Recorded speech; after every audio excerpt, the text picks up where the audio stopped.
Assalamu alaikum wa rahmatullah wa barakatuh. Connais-tu l'histoire de la personne qui accompagnait Moïse dans la sourate La Caverne, ainsi que le secret des 3 histoires? Mais avant de commencer la vidéo, je tenais à te souhaiter la bienvenue sur ma nouvelle chaîne YouTube. Sur cette chaîne, nous découvrirons des histoires sur l'islam. Nous apprendrons sur notre religion, les mystères du Coran, etc. Mes recherches sont exclusivement tirées du Coran, de la Sunna du prophète, paix et bénédiction d'Allah sur lui, des enseignements de nos pieux prédécesseurs ainsi que les grands savants qui ont marqué les générations. Très bien, commençons. Au nom d'Allah, le tout miséricordieux, le très miséricordieux. Aujourd'hui, nous allons parler de l'histoire de Moïse, paix sur lui, lorsqu'il rencontra cet homme qui est mentionné dans la sourate La Caverne. Cet homme que Moïse, paix sur lui, avait demandé à l'accompagner en échange de l'apprentissage de la science religieuse. Cet homme qui menait des actions que Moïse, paix sur lui, ne comprenait et qu'il trouvait cela choquante même voire affreuse. Un jour lorsque Moïse, paix sur lui, était en train de prêcher aux enfants d'Israël, l'un des membres de sa communauté lui posa la question: qui est le plus savant d'entre les hommes? En tant que prophète et messager, Moïse, paix sur lui, va se désigner lui-même. Il a été rapporté par la suite qu'Allah va blâmer Moïse de ne pas lui avoir attribué la science à son Créateur. Puis le Créateur va révéler à Moïse qu'il y a au confluent des mers un serviteur plus savant que Moïse, paix sur lui, et donc aussi pour lui donner une leçon, car Moïse s'était attribué le titre de l'homme le plus savant sans avoir consulté Allah. Moïse, paix sur lui, alla donc au rendez-vous pour rencontrer cet homme pieux qui est El-Kidr. Selon certains savants, El-Kidr serait un prophète. Moïse, paix sur lui, le salua donc et lui dit: « Je suis venu à toi pour que tu m'enseignes ce qu'on t'a enseigné concernant une bonne direction. » El-Kidr lui répondit: « Ô Moïse, je possède une science qui vient d'Allah qu'il m'a donnée et que tu ne connais pas, et tu possèdes une science qui d'Allah qu'il t'a donnée et que je ne connais pas. » Moïse, paix sur lui dit: « Si Allah veut, tu me trouveras patient, et je ne désobéirai à aucun de tes ordres. » قال ستجدني إن شاء الله صابرا ولا أعصي لك أمرا. El-Kidr lui répondit: « Si tu me suis, ne m'interroge sur rien tant que je ne t'en aurai pas fait mention. » قال فإن اتبعتني فلا تسألني عن شيء حتى أحدث لك منه ذكرا. C'est décidé, les hommes se mirent d'accord et partirent donc tous deux ensemble marchant le long de la côte, et virent au loin un bateau s'apprêtant à prendre le large. El-Kidr demandera au propriétaire du bateau s'il pouvait les prendre Moïse et lui, ce que les marins acceptèrent. Il avait été rapporté que les marins avaient reconnu El-Kidr, s'étaient réjouis de l'avoir vu, et aussi pour cela qu'ils les ont pris gratuitement sur leur bateau. Après avoir navigué quelques instants, El-Kidr se met à faire une chose étrange aux yeux de Moïse. Paix sur lui, il se met à faire une brèche avec sa hache dans le bateau. Moïse, paix sur lui, surpris par ce qu'il vient de voir, et lui dit: « Comment? Ils nous ont transportés gratuitement et tu brèches leur bateau. Est-ce pour noyer ces occupants que tu l'as ébréché? Tu as commis, certes, une chose monstrueuse. » « N'ai-je pas dit que tu ne pourrais pas garder patience en ma compagnie? » Ne t'en prends pas à moi pour un oubli de ma part, et ne m'impose pas de grandes difficultés dans mon affaire. فانطلقا حتى إذا ركبا في السفينة خرقها قال أخرقتها لتغرق أهلها لقد جئت شيئا إمرا قال ألم أقل إنك لن تستطيع معي صبرا قال لا تؤاخذني بما نسيت ولا ترهقني من أمري عسرا. Puis peu après cet événement, un oiseau viendra se poser sur le bateau pour boire de l'eau avec son bec. Et El-Kidr va faire une remarque pertinente à Moïse, paix sur lui, en lui disant: « Eh bien Moïse, vois-tu ma connaissance? Ta connaissance ainsi que les connaissances de toutes les créatures ne sont que l'équivalent de cette infime quantité d'eau qu'a pris cet oiseau dans son bec en comparaison de la science d'Allah. » Le temps passe, les 2 hommes descendent du bateau et commencent à marcher sur le long du littoral. Ils virent au loin un petit groupe de garçons qui s'amusaient, et El-Kidr alla à leur rencontre et se dirigea plus précisément vers un jeune garçon et le tua. Moïse, paix sur lui, effrayé de ce qu'il vient de voir, lui dit: As-tu tué un être innocent qui n'a tué personne? Tu as commis certes une chose affreuse. Ne t'ai-je pas dit que tu ne pourrais pas garder patience en ma compagnie?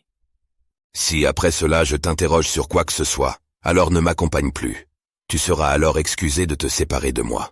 فانطلقا حتى إذا لقيا غلاما فقتله قال أقتلت نفسا زكية بغير نفس لقد جئت شيئا نكرا قال ألم أقل لك إنك لن تستطيع معي صبرا قال إن سألتك عن شيء بعدها فلا تصاحبني قد بلغت من لدني عذرا. Le temps passe, et les deux hommes continuent leur marche. Les deux hommes trouvent un mur sur le point de s'écrouler, et El-Kidr va le redresser. Et la Moïse fut une nouvelle fois étonné, c'est-à-dire que dans les événements précédents, El-Kidr avait donné l'impression de faire du mal à des personnes qui ne le méritaient pas. Et là maintenant, dans ce passage du Coran, les deux hommes sont arrivés dans un village où les habitants refusaient de leur donner toute aide, et là El-Kidr va quand même les aider en redressant ce mur, sans leur demander quoi que ce soit. Suite à cela, Moïse, paix sur lui, va lui dire « Si tu voulais, tu aurais bien pu réclamer pour cela un salaire. » Et à El-Kidr de lui répondre « Ceci marque la séparation entre toi et moi. Je vais t'apprendre l'interprétation de ce que tu n'as pu supporter avec patience. » Donc les deux hommes vont s'arrêter, et El-Kidr va lui expliquer l'interprétation des trois événements passés. قال هذا فراق بيني وبينك سأنبئك بتأويل ما لم تستطع عليه صبرا. Le premier événement est que les deux hommes ont été pris gratuitement sur un bateau et qu'El-Kidr a commencé à faire une brèche dans le bateau avec sa hache. El-Kidr explique donc à Moïse que le bateau appartenait à des pauvres gens qui travaillaient en mer, et il l'a rendu défectueux car sur le chemin des marins se trouvait un roi qui volait tous les bateaux en bon état et ne prêtait pas attention aux bateaux défectueux, aux vieux bateaux ou dans un mauvais état. Du coup, en faisant cela, El-Kidr rendit service indirectement aux marins car en voyant le bateau défectueux, le roi ne serait pas intéressé et les laisserait passer avec leur bateau, qui sera réparé par la suite au lieu de la saisie totale du bateau, et que s'il n'aurait pas fait cela, les pauvres gens auraient de nouveau acheté un bateau avec le prix fort. C'est à la fois un bien pour un mal. Ceci marque la séparation entre toi et moi, dit l'homme. Je vais t'apprendre l'interprétation de ce que tu n'as pas pu supporter avec patience. Pour ce qui est du bateau, il appartenait à des pauvres gens qui travaillaient en mer. Je voulais donc le rendre défectueux, car il y avait derrière eux un roi qui saisissait de force tout bateau. Le deuxième événement était qu'El-Kidr prit la vie de ce jeune garçon. El-Kidr explique donc à Moïse que les parents de ce garçon étaient des croyants, et qu'à l'avenir ce même garçon en question allait se rebeller contre ses parents et les rendant mécréants. Il lui dit ensuite à son compagnon de voyage que le Seigneur leur accordera un autre plus pur et plus affectueux. Si le garçon aurait vécu plus tard, il aurait entraîné la perte de ses parents dans la mécréance. Il faut donc agréer le décret d'Allah, car son décret concernant le musulman lorsqu'il est éprouvé est meilleur pour lui concernant son propre décret. Allah dit dans le Coran : Or il se peut que vous ayez de l'aversion pour une chose alors qu'elle vous est un bien. Et il se peut que vous aimiez une chose alors qu'elle vous est mauvaise. C'est Allah qui sait, alors que vous ne savez pas. À première vue, cela paraît monstrueux, mais il y a derrière cette histoire une sagesse, car Allah connaît parfaitement l'avenir. Quant aux garçons, ses pères et mères étaient des croyants. Nous avons craint qu'il ne leur imposât la rébellion et la mécréance.